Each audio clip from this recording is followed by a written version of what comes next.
Presenting Civil Guruji app available in Google Play Store. Download now.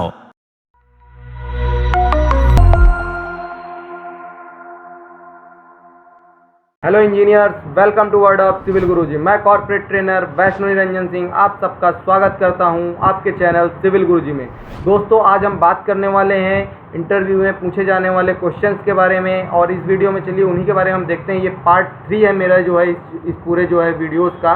हमने 3 part में ये video बनाया है क्योंकि क्वेश्चन हमारे पास बहुत ज़्यादा थे। तो आप इन क्वेश्चंस को राइट डाउन करिए, लिखते रहिए और इसको जो है लिख के आप याद करिए। सारे क्वेश्चंस आपसे ज़रूर कहीं ना कहीं पूछे जाएंगे। आप किसी न किसी इंटरव्यू में जाएंगे तो ये मेरा पार्ट 3 करके वीडियो है। इसके पहले के 2 पार्ट आप देख के वहाँ से भी क्वेश्चन नोट कर सकते हैं। पूरी इसी प्रकार से स्लाइड उसमें एक्सप्लेन की गई हैं। तो चलिए सबसे पहले देखते हैं पहले क्वेश्चन के बारे में। फंडामेंटल सर्वेइंग एंड लेवलिंग के बारे में देखते हैं। इन सर्वेइंग द फंडामेंटल क्या होते हैं? In surveying the measurement are taken in horizontal plane, फिर but in leveling measurement are taken in vertical plane. आप देख सकते हैं ये प्लेन, किस प्लेन में सर्वेइंग कैसे की जाती है। सर्वेइंग से रिलेटेड बहुत अच्छा क्वेश्चन है। आप अगर सर्वेइंग वगैरह के इंटरव्यू में जा रहे हैं, सर्वे से रिलेटेड आपको वहाँ पे काम मिल रहा है, तो ये हॉरिजॉन्टल प्लेन और वर्टिकल प्लेन के बारे में पूछ सकते हैं। लेवलिंग के लिए वर्टिकल प्लेन, सर्वेइंग के लिए हॉरिजॉन्टल प्लेन यूज होता है।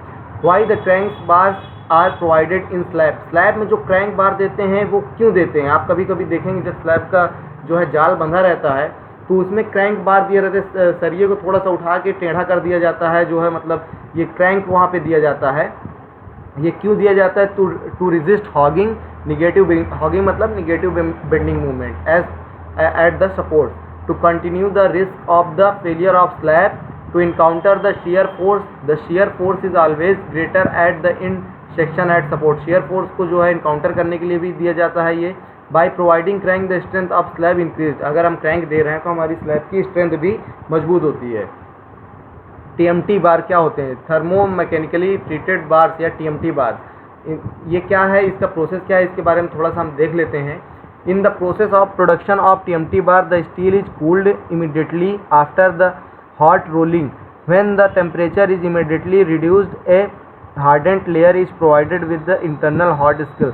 ये मतलब क्वेश्चन थोड़ा कम ही पूछा जाएगा, लेकिन आप इसको पढ़ ले, आपके पास नॉलेज होना चाहिए। These are manufactured under 3 grades, 414, 500, 550 MPa। ये ग्रेड होती है जो हमारी टीएमटी बार की होती है। फिर इसके बाद advantages of TMT due to decrease of carbon content, higher strength होती है, बॉन्डेबिलिटी होती है, थर्मल रेजिस्टेंस होता है, सुपीरियर डक्टिलिटी अचीव्ड होता है। ये सारी चीज़ें हैं। अब हम कुछ इंपॉर्टेंट टेक्निकल टर्म्स के बारे में बात करने वाले हैं इस वीडियो में। आप इनको भी याद कर लीजिए। ये छोटे छोटे टर्म्स हैं, लेकिन जो है इंटरव्यू में पूछ लिए जाते हैं कि क्या कैसे होता है इसमें।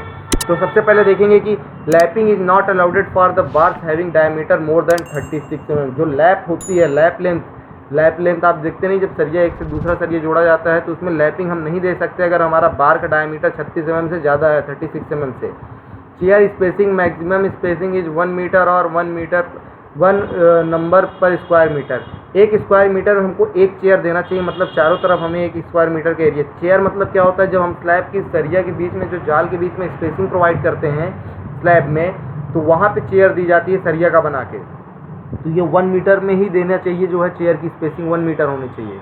For dowels rod minimum of 12 dia mm should be use. Dowels bar के लिए कितना हमें डाया बार का, कितने mm का डाया बार ये यूज़ होना चाहिए? 12 mm का। फिर chair minimum of 12 mm dia bar to be use. Chair भी कितने mm के बार की यूज़ होनी चाहिए? 12 mm की। Minimum bar of square column is 4 और सर्कुलर, मतलब ये छोटा बेसिक क्वेश्चन है, कभी फ्रेशर्स के लिए जैसे पूछ लिया जाता है कि स्क्वायर कॉलम में मिनिमम कितने बार होते हैं? 4 बार होते हैं। सर्कुलर कॉलम में कितने बार होते हैं? 6 बार होते हैं। Main bar in slab shall be not less than 8 mm HYSD। अगर हमारा जो है मेन बार स्लैब के लिए यूज़ कर रहे हैं तो 8 mm से कम नहीं होना चाहिए और 10 mm से भी कम नहीं होना चाहिए। 8 या 10 mm के आसपास होना चाहिए। उससे कम का बार हम स्लैब में नहीं यूज़ कर सकते हैं। Plane bar and the distribution not less than 8 mm। ये भी वही है कि 8 mm से अपना कम बार हमें स्लैब में नहीं यूज़ करना है। आप इसको एक लाइन में ऐसे समझ सकते हैं।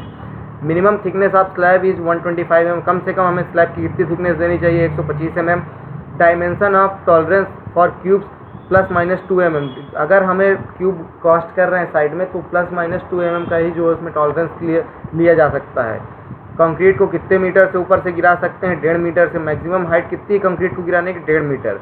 पीएच वैल्यू हमारा 6 से ज़्यादा नहीं होना चाहिए। क्यूब सैंपल, अगर जैसे हम कभी कभी कास्टिंग कराते हैं साइट में जाके दोस्तों, और वहाँ पे आप देखते होंगे साइट में कि कभी कभी मान लीजिए स्लैब कास्ट करा रहे हैं, 25 एम क्यूब का कभी है स्लैब, कभी 40 एम क्यूब का कास्टिंग है आपके यहाँ आपकी साइट में, तो वहाँ पे कितने क्यूब के सैंपल बनाने चाहिए एज़ पर कास्टिंग। अगर 1 से 5 एम क्यूब की बात करेंगे तो एक सैंपल का सेट होना चाहिए, और फिर 6 से 15 के लिए 2 NOS होना चाहिए, 16 से 30 एम क्यूब के लिए 3 NOS होना चाहिए, 21 से 50 एम के लिए जो है एम क्यूब के लिए 4 NOS होना चाहिए। एवब 30 जो है 4 + 1 जो है होना चाहिए, लगभग 5 एडिशनल सैंपल फॉर 50 mm, मतलब हर एक के लिए एक एक बढ़ाते चले जाते हैं। अगर 50 mm के ऊपर कास्टिंग हो रही है, एक सैंपल में 3 क्यूब कास्ट होते हैं। फिर name of different test on bricks, bricks के ऊपर डिफरेंट टेस्ट क्या क्या होते हैं। वाटर एब्जॉर्प्शन टेस्ट होता है, क्रशिंग स्ट्रेंथ टेस्ट होता है, साउंडनेस टेस्ट होता है, शेप एंड साइज टेस्ट होता है, हार्डनेस टेस्ट होता है।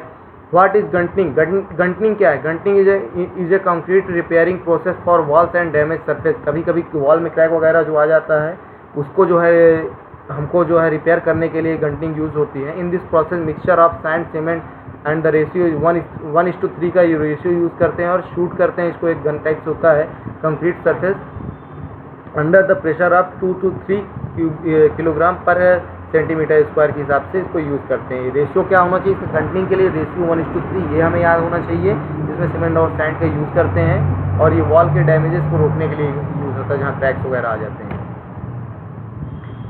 यहाँ पे सब कुछ टेस्ट के बारे में बताया गया है और उसके पर्पस बताया गया है। स्लम टेस्ट क्या होता है, workability of concrete. Rebound hammer test क्या होता है, ये जो है strength of concrete at site. Bracket apparatus किस लिए होता है टेस्ट जो है, तो initial and final setting time के लिए होता है। Le Chatelier apparatus test किस लिए होता है, साउंडनेस टेस्ट के लिए होता है। कैज़र गाइडनर अपरेटस किस लिए होते हैं, लिक्विड लिमिट ऑफ सॉइल के लिए होता है। तो दोस्तों यहाँ पे हमारा ये वीडियो समाप्त होता है, और इसी प्रकार के आपको भी कुछ भी नॉलेज से रिलेटेड कंटेंट आपको देखना है या हमारे सिविल गुरुजी के चैनल में विजिट कर सकते हैं। कुछ अच्छे क्वेश्चन आपको भी पता हो तो आप बिल्कुल कमेंट करके हमें बता सकते हैं। और एक ही बात मैं कहना चाहता हूँ, आपको करना है कुछ खास तो चलो हमारे साथ सिविल के बाद गुरुजी के साथ। थैंक यू सो मच दोस्तों। जय हिंद, जय भारत।